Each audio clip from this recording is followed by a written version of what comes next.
الله من الشيطان الرجيم بسم الله الرحمن الرحيم وإذ يرفع إبراهيم القواعد من البيت وإسماعيل ربنا تقبل منا إنك أنت السميع العليم ربنا واجعلنا مسلمين لك ومن ذريتنا أمة مسلمة لك وأرنا مناسكنا وتب علينا إنك أنت التواب الرحيم. اور یاد کرو اس وقت کو جب کہ حضرت ابراہیم اور حضرت اسماعیل علیہ السلام دونوں خانہ کعبہ کی دیواریں بنیادیں بلند کر رہے تھے، اٹھا رہے تھے. ربنا تقبل منا، اور یہ دعا کرتے جاتے تھے کہ اے اللہ ہماری اس خدمت کو قبول فرما. انک انت السمیع العلیم، بے شک آپ سننے والے اور جاننے والے ہیں. ربنا وجعلنا مسلمین لک، اور اللہ سے یہ بھی کہتے جاتے تھے کہ اے اللہ، اے پروردگار، ہم دونوں کو آپ اپنا فرما بردار بندہ بنا لیجئے. اور آگے ارشاد فرماتے ہیں دونوں حضرت ابراہیم اور حضرت اسماعیل علیہ السلام، وَمِن ذُرِّيَّتِنَا أُمَّةً مُسْلِمَةً لَكَ، ہماری ذریت، ہماری اولاد، ہماری نسل فصل کو بھی تیری اطاعت فرما برداری عطا فرما، نیک لوگوں کو پیدا فرما. وَأَرِنَا مَنَاسِكَنَا، اور ہم کو ہماری عبادتوں کے طریقے سکھا. وَتُبْ عَلَيْنَا، اور ہماری طرف توجہ فرما، ہماری توبہ کو قبول فرما. إِنَّكَ أَنْتَ التَّوَّابُ الرَّحِيمُ، بے شک تو توبہ کو پسند کرنے والا اور مہربان ہے. کل ہی کا سبق ہے یہ. مزید آج حج کے کل ایک بات آپ کو بتانا تھا. حج کعبۃ اللہ کی تعمیر کتنی مرتبہ ہوئی، اسے نوٹ کر لے، ہو سکے تو لکھ لو. کعبۃ اللہ کی تعمیر، کعبۃ اللہ کو کتنے مرتبہ بنائے دنیا جب سے بنی ہے اب تک؟ کل کعبۃ اللہ کو 10 مرتبہ بنائے ہیں. اسے ہو سکے تو لکھ لو، تاریخی بات ہے یہ، اس لیے میں بول رہا ہوں آپ کو. پہلی مرتبہ پورا 10 مرتبہ کعبۃ اللہ کو بنائے. سب سے پہلی مرتبہ، اب میں جس کتاب میں پڑھ کر آپ کو بول رہا ہوں، آپ کو کتاب کا نام بھی بول دوں گا تاکہ آپ کو ڈاؤٹ نہ رہے. یہ بات 2 کتابوں کے اندر پڑھا. ایک تفسیر کی ایک کتاب تیسیر القرآن ایک نام ہے، آپ کو بتا دوں تاکہ آپ کو ڈاؤٹ نہ رہے. اب میں جس کتاب سے بول رہا ہوں وہ کتاب کا نام ہے دعا کی قبولیتوں کے سنہرے واقعات، دعا کی قبولیت کے سنہرے واقعات. اور ایک کتاب کے اندر بھی یہ تحقیق اور تاریخی بات لکھی ہوئی ہے، وہ کتاب کا نام ہے تیسیر القرآن. اس کی تشریح کے اندر بھی لکھا ہوا ہے یہ تاریخی جملے، تاریخی باتیں. اب میں جس کتاب سے آپ کو بتا رہا ہوں یہ دعا کی قبولیت کے سنہرے واقعات ہیں. اس کتاب کے شروع میں ہی یہ تاریخی بات لکھی ہوئی ہے. سب کل کعبۃ اللہ کو 10 مرتبہ بنایا گیا. نوٹ کرو، اسے یاد رکھ لو یا پھر لکھ لو، یا پھر بعد میں ہمارے چینل کے ذریعے سے سن کے آپ اسے نوٹ کر لیں، اپنے گھروں میں اپنے بچوں کو، بیویوں کو، سب کو سنا کے رکھیں. اچھا، سب سے پہلی مرتبہ فرشتوں نے بنایا. اللہ تعالیٰ فرشتوں کو بھیج کر ان کے ذریعے سے اللہ تعالیٰ خانہ کعبہ کی دیواروں کو اللہ تعالیٰ بنایا، کھڑا کیا. دوسری مرتبہ حضرت آدم علیہ السلام سے اللہ تعالیٰ بنوانے لگایا، ان سے بنایا. تیسری مرتبہ حضرت آدم کے ایک بیٹے جو پیغمبر بھی بنے، حضرت شیس علیہ السلام، سین یا ثا شیس، حضرت شیس علیہ السلام، ان سے اللہ بنائے تیسری مرتبہ. چوتھی مرتبہ حضرت سیدنا ابراہیم علیہ السلام سے اللہ تعالیٰ بنوایا. 5ویں مرتبہ قوم امالیقہ سے بنایا. 6ٹھی مرتبہ قبیلہ بنو جرہم نے بنایا. 7ویں مرتبہ حضرت حضور صلی اللہ علیہ وسلم کے دادا بولے تو خاص دادا نہیں، دادا ان کے داداؤں میں سے تو قصی بن کلاب انہوں بنائے. 8ویں مرتبہ قریش کے لوگاں بنائے. کل بتایا حضور صلی اللہ علیہ وسلم کی دنیا میں آنے سے 5 سال پہلے تو قریش کے لوگاں بنائے. 9ویں مرتبہ حضرت عبداللہ بن زبیر، حضرت ابوبکر صدیق رضی اللہ عنہ کے بڑی بیٹی اسما کے بیٹے، انہوں بنائے. 10ویں مرتبہ حجاج بن یوسف ان بنایا. تو یہ کل 10 مرتبہ ہوئی فرشتوں کے ذریعے، حضرت آدم کے ذریعے، حضرت شیس کے ذریعے، حضرت شیس کے بعد حضرت ابراہیم کے ذریعے، پھر قوم امالیقہ قبیلہ جرہم، حضرت حضور صلی اللہ علیہ وسلم کے دادا قصی بن کلاب، پھر اس کے بعد حضرت عبداللہ بن زبیر، پھر اس کے بعد حجاج بن یوسف. یہ تاریخی بات تھی. کعبۃ اللہ کو کتنی مرتبہ بنائے؟ تو یہ 10 مرتبہ کل کعبۃ اللہ کی تعمیر ہوئی ہے. اچھا، حضرت ابراہیم علیہ السلام جب خانہ کعبہ کی بنیادیں، دیواریں کھڑی کیے تو اسی کا تذکرہ ہے. وَإِذْ يَرْفَعُ إِبْرَاهِيمُ الْقَوَاعِدَ. جب خانہ کعبہ کی دیواروں کو کھڑا کیا تو اس کے بعد حضرت ابراہیم علیہ السلام نے اپنے بیٹے اسماعیل سے کہا، جب بنیادیں کھڑی ہو گئیں، دیواریں، پلر وغیرہ، تو اس کے بعد حضرت ابراہیم علیہ السلام نے اپنے بیٹے سے کہا کہ بیٹا ایک پتھر لاؤ. تو حضرت ابراہیم علیہ السلام کے بیٹے اسماعیل علیہ السلام انہوں بھی پیغمبر تھے، تو جا کر ایک پتھر لاتے ہیں، کالا پتھر لاتے ہیں، لا کر ابا حضور کی خدمت میں پیش کر دیتے ہیں، دے دیتے ہیں. بعد میں وہ پتھر جو حضرت اسماعیل علیہ السلام لائے تھے چن کر تلاش کر کے، وہ پتھر بعد میں مقام ابراہیم بنا، جس پر کھڑ کر ابراہیم علیہ السلام تعمیر کرتے تھے. وہ اس کا کام دیتی تھی، وہ سیڑھی کا کام دیتی تھی، زینے کا کام دیتی تھی، وہ پتھر دیتا تھا. اونچا ہو کر کام کرنا بولے تو پتھر اونچا ہو جاتا تھا، نیچے اترنا بولے تو پتھر نیچے ہو جاتا تھا.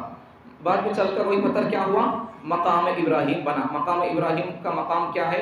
اس سے پہلے اگلے درسوں میں وہ بات گزر چکی. اچھا،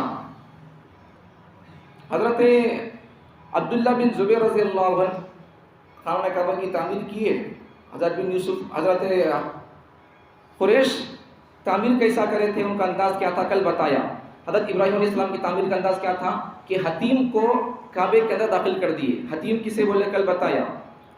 خانہ کعبہ کی دیواریں باہر کی کچھ چھوڑ دیے تھے. قریش کے لوگ جب حضور صلی اللہ علیہ وسلم کی ولادت سے پہلے، بعثت سے پہلے جب خانہ کعبہ بنائے تھے 5 سال پہلے، تو وہ لوگ ان کے پاس خرچہ کم ہونے کی وجہ سے کچھ دیواریں چھوڑ دیے تھے باہر.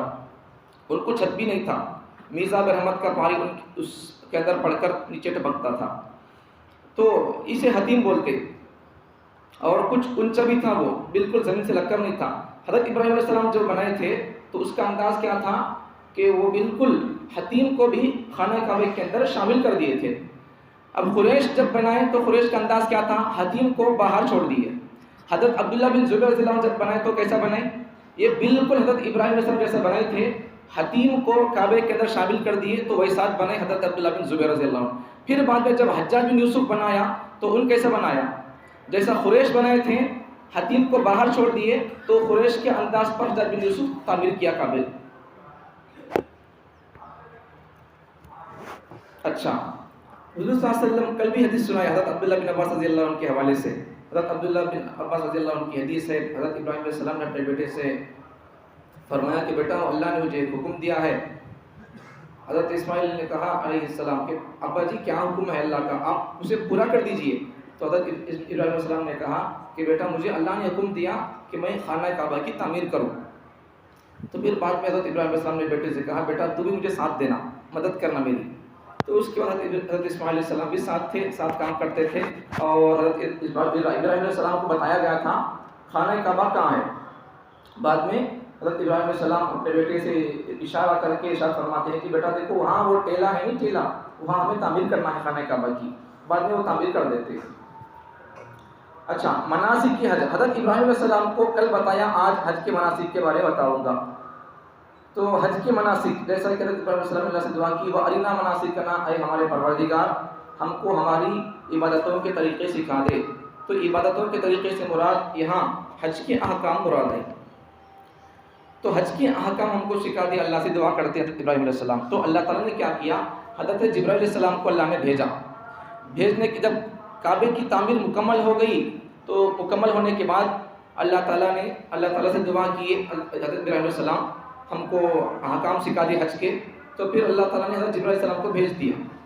جبرائیل علیہ السلام حضرت ابراہیم علیہ السلام کا ہاتھ پکڑ کر مینا کہاں ہے، مزدلفہ کہاں ہے، عرفات کا میدان کہاں ہے، یہ ساری چیزیں وہاں جو احکامات اور کام کرنے کی جگہ ہوتی ہیں حج کے ارکان ادا کرنے کے، وہاں جا کر سب جگہ دکھا کر لا کر آخر میں حضرت جبرائیل علیہ السلام پوچھتے ابراہیم علیہ السلام سے کہ ابراہیم میں جتنی چیزیں آپ کو بتایا ہوں، مینا، مزدلفہ، عرفات، یہ سب چیزیں، کیا آپ اسے پہچان لیے، یاد کر لیے؟ اسے 3 بار پوچھتے ہیں.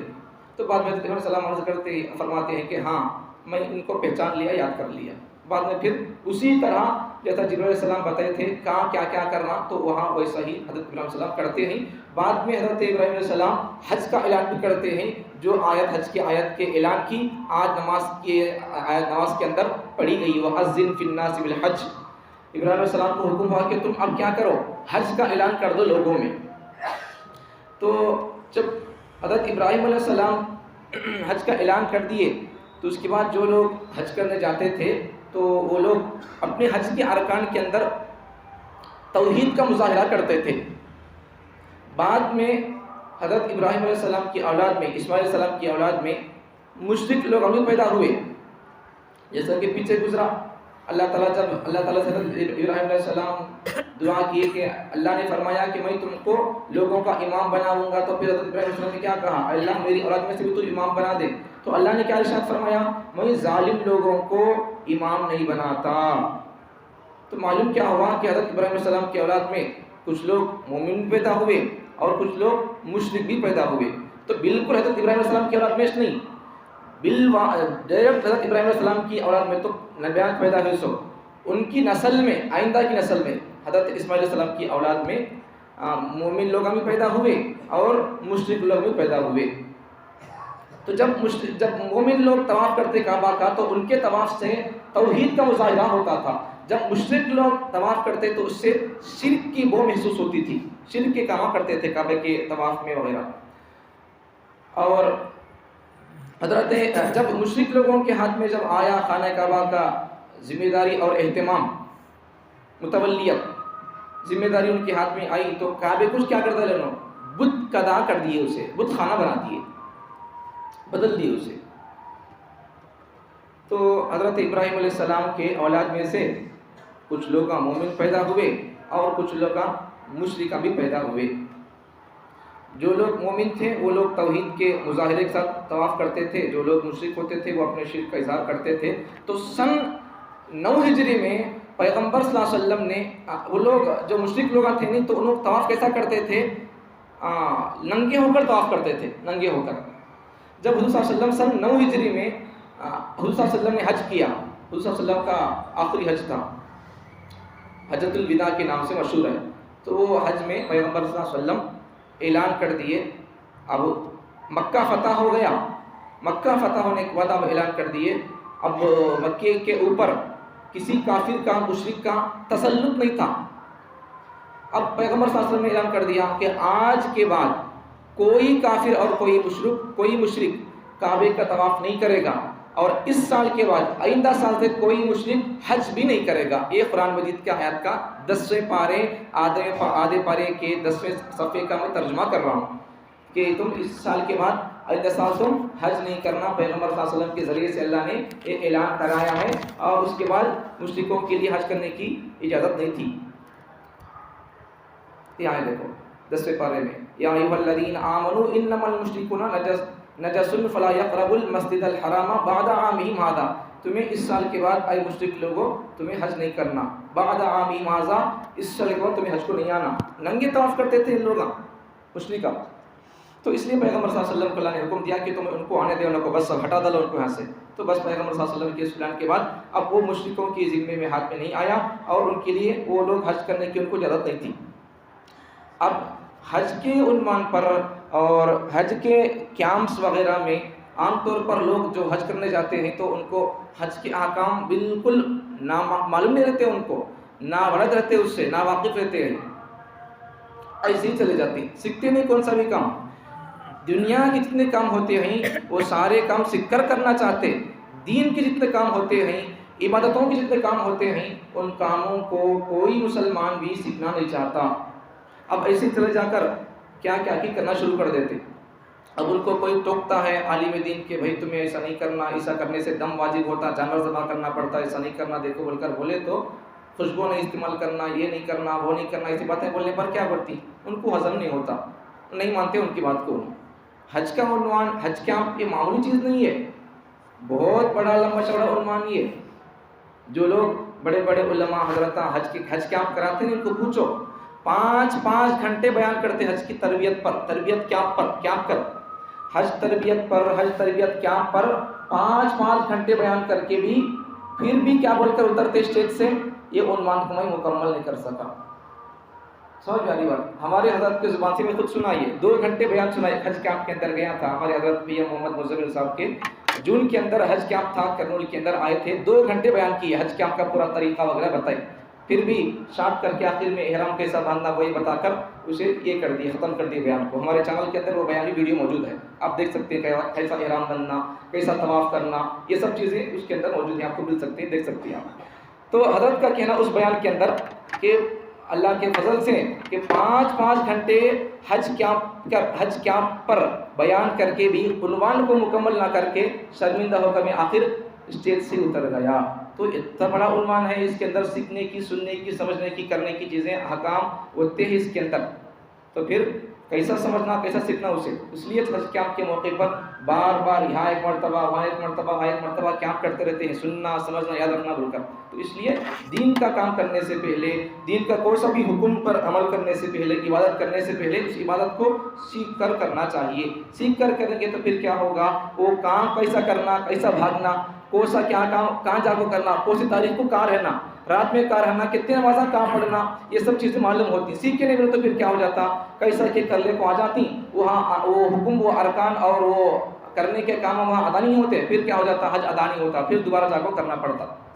اس لیے کون سا بھی کام ہو سیکھ کر کرو. سیکھ کر کرنے سے اس کے اسلامی احکامات اور نظام کے مطابق کریں گے تو پھر ادا بھی ہو جائے گا اور قبول بھی ہو جائے گا. اللہ تعالیٰ مجھے اور آپ کو حج کے احکام کو اور دین کو علماء کرام سے سیکھنے کی توفیق عطا فرمائے.